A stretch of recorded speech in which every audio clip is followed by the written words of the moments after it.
بسم اللہ الرحمن الرحیم۔ السلام علیکم ورحمۃ اللہ وبرکاتہ۔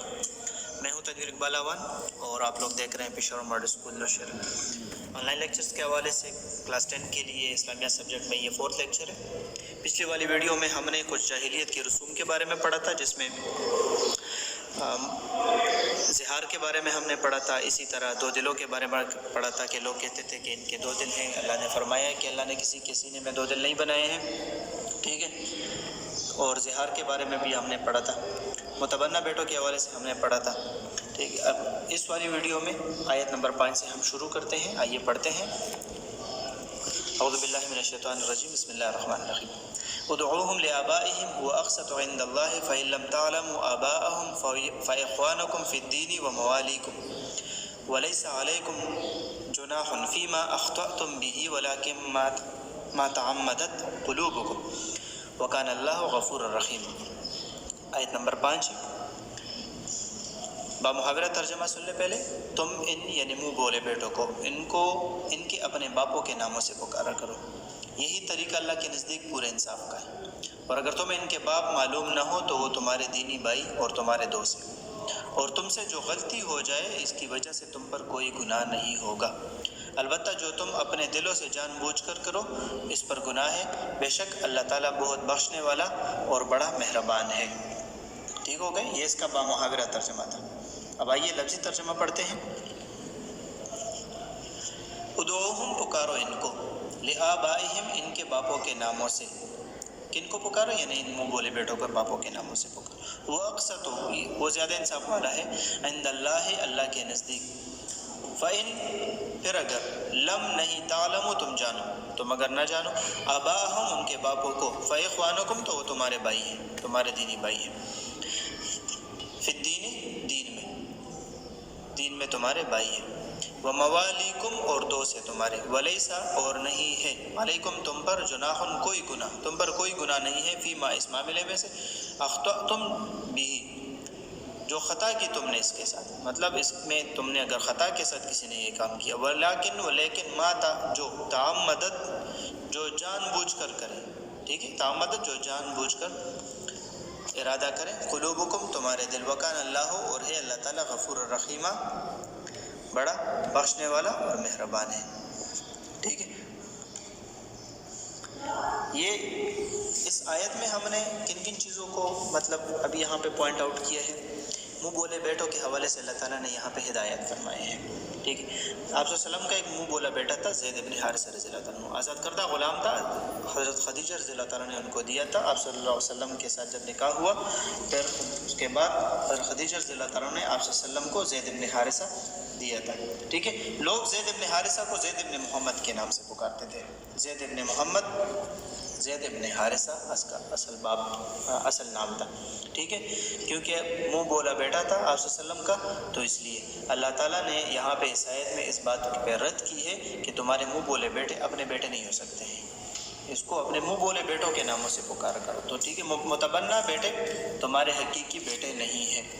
پہلا جو ہدایت ہے اس میں وہ یہ ہے، پوائنٹ ہے اس آیت میں کہ جو تمہارے منہ بولے بیٹے ہیں، متبنہ ہیں، وہ تمہارے حقیقی بیٹے نہیں ہیں۔ اس طرح حقیقی بیٹے نہیں ہیں کیونکہ صرف منہ سے بیٹا کہنا نہیں ہے، پھر اس میں وہ لوگ جاہلیت میں جو رشتے کے حوالے سے اس میں بات آتی ہے، ٹھیک ہے، پھر اس کو حرام سمجھتے تھے، پھر اس میراث کے حوالے سے بات آتی ہے، اس کو میراث میں بھی حصہ دار ٹھہراتے تھے، حالانکہ شریعت نے اس میں اسی طرح کچھ مقرر نہیں کیا ہے، ٹھیک ہے۔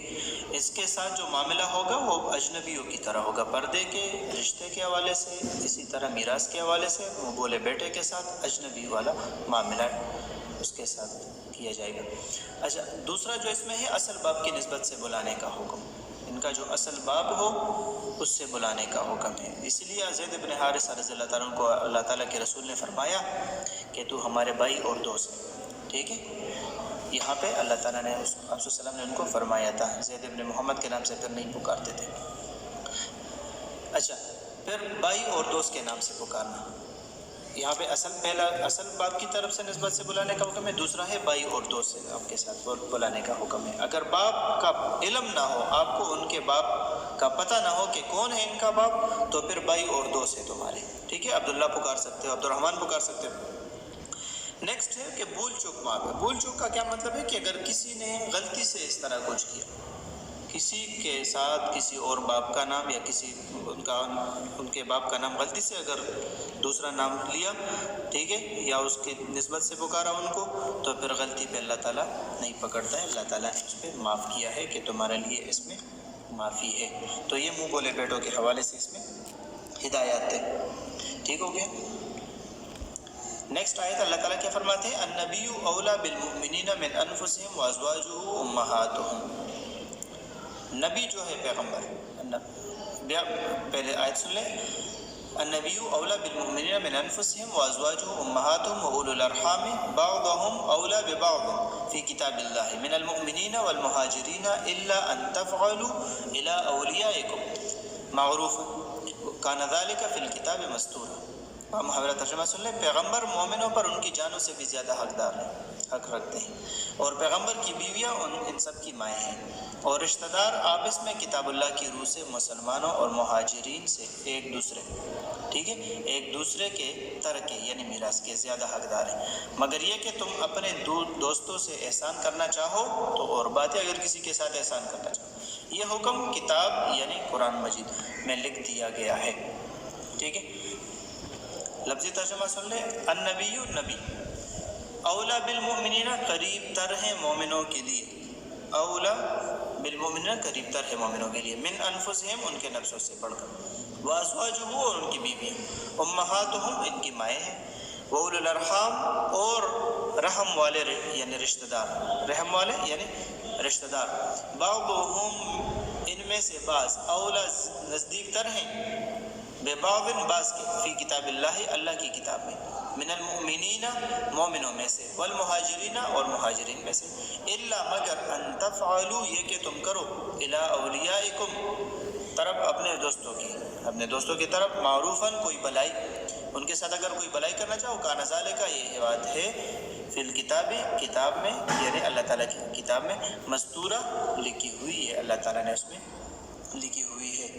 اب اس آیت میں اللہ تعالیٰ نے کیا فرمایا؟ اس میں نبی کا شان، نبی آپ صلی اللہ علیہ وسلم کے شان کے بارے میں اللہ نے فرمایا کہ نبی کیا ہے؟ نبی زیادہ حقدار ہے مومنوں کے لیے، اور ان کی جو بیویاں ہیں وہ امہات المومنین ہیں، مومنوں کے لیے مائیں ہیں، ان کی ماؤں کا درجہ رکھتے ہیں۔ ٹھیک ہے، لوگوں پر آپ صلی اللہ علیہ وسلم اور آپ کی ازواج مطہرات کی تعظیم اور ان کے احترام کے بارے میں ماں باپ اور خود ان کی اپنی جانوں سے بھی زیادہ فرض ہے کہ آپ صلی اللہ علیہ وسلم کی تعظیم وہ کریں۔ ٹھیک ہے، یہاں پہ اگر آپ لوگ دیکھ لیں، وضاحت میں آپ یہاں پہ دیکھ سکتے ہیں، یہاں اللہ تعالیٰ نے یہ حقیقت بیان فرمائی ہے، ٹھیک ہے، کہ اگرچہ حضور صلی اللہ علیہ وآلہ وسلم تمام مسلمانوں کو اپنی جان سے زیادہ عزیز ہیں، تمام مسلمانوں کو اگرچہ عزیز ہیں۔ اب پچھلی والی آیتوں کے ساتھ ربط کو ذرا دیکھیں، پچھلی آیتوں میں ہم نے کیا پڑھا تھا؟ ٹھیک ہے، کہ ما جعل لرجل من قلبین فی جوفہ، یہ والی بات یاد، اس میں اگر آگے آپ دیکھ لیں، وما جعل ادعیاکم ابناءکم، کہ تمہارے منہ بولے بیٹے اسی طرح تمہارے سگے بیٹے نہیں بنائے ہیں۔ اب یہاں پہ دیکھیں، اور آپ کی ازواج جو ہیں، اپنی ازواج مطہرات کو سب مسلمان اپنی ماں سمجھتے ہیں، لیکن اس وجہ سے آپ صلی اللہ علیہ وسلم اور آپ کی ازواج مطہرات کو میراث کے معاملے میں کسی مسلمان کے اپنے رشتہ داروں پر فوقیت حاصل نہیں ہوئی ہے۔ ٹھیک ہو گیا، اسی وجہ سے آپ صلی اللہ علیہ وسلم اور آپ کی جو ازواج ہیں، میراث کے معاملے میں کسی مسلمان کو اپنے رشتہ داروں پر فوقیت نہیں ہے۔ میراث کا معاملہ جب ہوگا تو آپ صلی اللہ علیہ وسلم اور ان کی جو ازواج ہیں، ان کا حصہ اس میں سے نہیں ہوگا، اگرچہ وہ باپ سے بھی زیادہ قریب ہیں، باپ کا درجہ، روحانی باپ کا درجہ وہ رکھتے ہیں، اور یہاں پہ کیا ہے، نبی کی بیویاں جو ہیں وہ ازواج مطہرات، وہ امہات المومنین ہیں، لیکن میراث میں ان کو ہم حصہ نہیں دیتے ہیں۔ پھر وہ دین کے معاملے میں ہیں، میراث کے معاملے میں اور دنیائی معاملے میں یہاں پہ اگر آپ دیکھ لیں کوئی فوقیت حاصل نہیں، چنانچہ جب کسی کا انتقال ہوتا ہے تو اس کی میراث اس کے قریبی رشتہ داروں میں تقسیم ہوتی ہے، آپ صلی اللہ علیہ وسلم یا آپ کی ازواج کو اس میں سے کوئی حصہ نہیں دیا جاتا ہے، حالانکہ دینی اعتبار سے آپ اور آپ صلی اللہ علیہ وسلم کی ازواج دوسرے رشتہ داروں سے زیادہ حق رکھتی ہے۔ جب آپ صلی اللہ علیہ وسلم اور آپ کی ازواج کو ان کے دینی رشتے کے باوجود میراث میں شریک کیا گیا تو منہ بولے بیٹوں کو محض زبان سے بیٹا کہہ دینے کی بنا پر میراث میں کیسے شریک کیا جا سکتا ہے؟ ٹھیک ہے، کسی منہ بولے بیٹے کے ساتھ اگر نیکی کا ارادہ ہو تو ان کے لیے اپنے ترکے کے تہائی، ٹھیک ہے، 1/3 میں آپ اس کو دے سکتے ہو، 3 حصوں میں اپنے مال کو تقسیم کر لو، 1 حصے میں بندہ اس کے لیے وصیت کر سکتا ہے، کہ حد تک کوئی وصیت کی جا سکتی ہے، ٹھیک ہے۔ یہ اس لیے کہ وہ لوگ میراث میں اس کو شریک ٹھہراتے تھے۔ اللہ نے فرمایا کہ پیغمبر تو مومنوں کے لیے جان سے بھی زیادہ عزیز ہے، ان کی بیویاں مسلمانوں کی مائیں ہیں۔ یہاں پہ عبداللہ ابن عمر رضی اللہ عنہ کیا فرماتے ہیں کہ رسول اللہ صلی اللہ علیہ وسلم نے فرمایا کوئی شخص اس وقت تک مومن نہیں ہو سکتا کہ جب تک کہ اپنی خواہش نفس کو اس چیز کے تابع نہ کر دے جو میں لایا ہوں، جو خواہشات نفس ہیں وہ اس تعلیم کے مطابق نہ کر دے جو آپ صلی اللہ علیہ وسلم لے کر آئے ہیں۔ اب یہاں پہ اگر آپ لوگ دیکھ لیں تو پیغمبر عزیز ہیں، لیکن جب انتقال کسی کا ہو جائے تو میراث میں ان کو حصہ نہیں دیتے ہیں۔ منہ بولے بیٹوں کو وہ لوگ جاہلیت میں حصہ دار ٹھہراتے تھے میراث میں۔ اللہ نے فرمایا کہ میراث کے حصے شریعت نے مقرر کیے ہوئے ہیں، پہلے سے کتاب اللہ میں ہے۔ ہاں، ازواج مطہرات ماؤں کا درجہ رکھتی ہیں لیکن ان کے لیے بھی نہیں ہے، تو منہ بولے بیٹے کے لیے آپ کس طرح حصہ دیتے ہو اور ان کو اپنے میراث میں شریک ٹھہراتے ہو؟ ٹھیک ہو گیا؟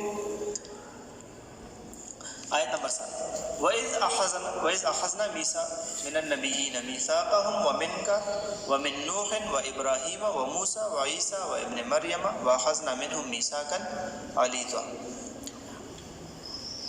اور اے پیغمبر وہ وقت یاد کرو جب ہم نے تمام نبیوں سے عہد لیا تھا، اور تم سے بھی، اور نوح اور ابراہیم اور موسیٰ اور عیسیٰ ابن مریم سے بھی، ٹھیک ہے، اور ہم نے ان سے نہایت پختہ عہد لیا تھا، ٹھیک ہو گیا۔ وَإِذْ أَخَذْنَا اور جب لیا ہم نے مِنَ النَّبِيِّينَ نبیوں سے مِيثَاقَهُمْ پختہ عہد ان کا، وَمِنْكَ اور آپ سے بھی اے پیغمبر آپ سے بھی، وَمِن نُوحٍ اور نوح سے، وَإِبْرَاهِيمَ اور ابراہیم سے، وَمُوسَى اور موسیٰ سے، وَعِيسَى ابن مریم اور عیسیٰ ابن مریم سے، وَأَخَذْنَا اور مِنْهُمْ اور لیا ہم نے ان سے مِيثَاقًا غَلِيظًا پختہ عہد، پختہ یعنی پکا عہد ان سے لیا تھا، ٹھیک ہے، ان سے ہم نے پختہ عہد لیا تھا۔ اچھا جی، تو یہاں پہ ان آیات میں اللہ تعالیٰ نے انبیاء کی فضیلت کا ذکر کیا ہے، اور کس انداز میں اللہ نے فرمایا ہے کہ ایک عہد تو کل مخلوق سے لیا گیا تھا عالم ارواح میں، جو عہد الستو بربکم کے نام سے مشہور ہے، کہ اللہ نے فرمایا کہ میں آپ کا رب ہوں، سب نے ایک آواز میں بولا کہ ہاں بلا، ہاں یا اللہ، بلکہ آپ ہی ہمارے رب ہیں، کیوں نہیں، ٹھیک ہے، الستو کے نام سے یہ عہد مشہور ہے جو کل مخلوق سے لیا گیا تھا، اور یہ وہ عہد خاص عہد جو نبیوں سے لیا گیا تھا۔ اس آیت میں جس عہد کی بات ہے تو جو نبیوں سے عہد لیا گیا تھا کہ اپنی تبلیغ پوری دیانتداری سے کریں گے، پورے خلوص اور محنت سے لوگوں تک اللہ تعالیٰ کا پیغام پہنچائیں گے۔ یہاں خاص طور سے 5 انبیاء کا ذکر کیا گیا ہے، اور آخری رسول صلی اللہ علیہ وسلم کو ان سب پر فضیلت دیتے ہوئے مخاطب کیا ہے، اور یہ عہد اس لیے لیا گیا ہے تاکہ ایک دوسرے کی گواہی دے سکیں۔ ویسے بھی سب نبی ایک دوسرے کو مانتے ہیں، اور اسی طرح قیامت کے دن ان کے لیے گواہی لی جائے گی کہ کیا انہوں نے اللہ تعالیٰ کا پیغام بندوں تک پہنچائے یا نہیں پہنچائے، ٹھیک ہے۔ قیامت کے دن کفار کہیں گے، پھر کفار یہ بات نہیں مانیں گے کہ ہمیں کسی نے پہنچایا تھا، بلکہ وہ کہیں گے کہ ہمیں تو کسی نے بھی بتایا نہیں تھا۔ جب انبیاء علیہ السلام گواہی دیں گے تو ان کو سب کچھ بتایا گیا تھا، مگر یہ لوگ کفر سے باز نہ آئے، تو رب العزت فرماتے ہیں کہ ان سے کافروں کے لیے دکھ دینے، کہ ان کافروں کے لیے اللہ تعالیٰ نے کیا کیا، دکھ دینے والا عذاب تیار کیا ہے، ٹھیک ہے۔ کفار اور نااہل مسلمانوں کو ہوش کرنا چاہیے، اور اللہ کے بھیجے ہوئے رسول پر ایمان لانا اور کتاب کو غور سے پڑھنا، عمل کرنا دوسروں کو سکھانا چاہیے۔ حدیث میں مومن کی صفت یہ بتائی گئی ہے، اللہ تعالیٰ کے رسول کیا فرماتے ہیں کہ وہ لوگ کہ جب انہیں کوئی حق دیا جائے تو وہ اس کو قبول کر لیں، ٹھیک ہے۔ مطلب یہ ہے کہ سچا مومن وہ ہے کہ جب بھی سچائی اس کے سامنے لائی جائے تو وہ بلا جھجک اس کو فوراً قبول کرے اور عمل کرے اس پر، ایسے ہی لوگ جنت کے وارث ہوں گے، ٹھیک ہے۔ انسانوں کی اسی بلائی کے لیے رسول پاک صلی اللہ علیہ وسلم کو پیغام حق دے کر بھیجا ہے، اللہ تعالیٰ نے کیا کیا ہے، پیغام حق دے کر بھیجا، ٹھیک ہے، جو بڑی خوش اسلوبی سے انہوں نے بندوں تک پہنچا دیا ہے، ٹھیک۔ نیک اور پاک باز انسانوں کی مدد اللہ تعالیٰ ہر صورت میں کرتا ہے، جو نیک لوگ ہوتے ہیں، جو پاک لوگ ہوتے ہیں، ہر صورت میں اللہ ان کی مدد کرتا ہے۔ ٹھیک ہو گیا. تو اس آیت میں اللہ تعالیٰ نے اس عہد کا ذکر کیا ہے.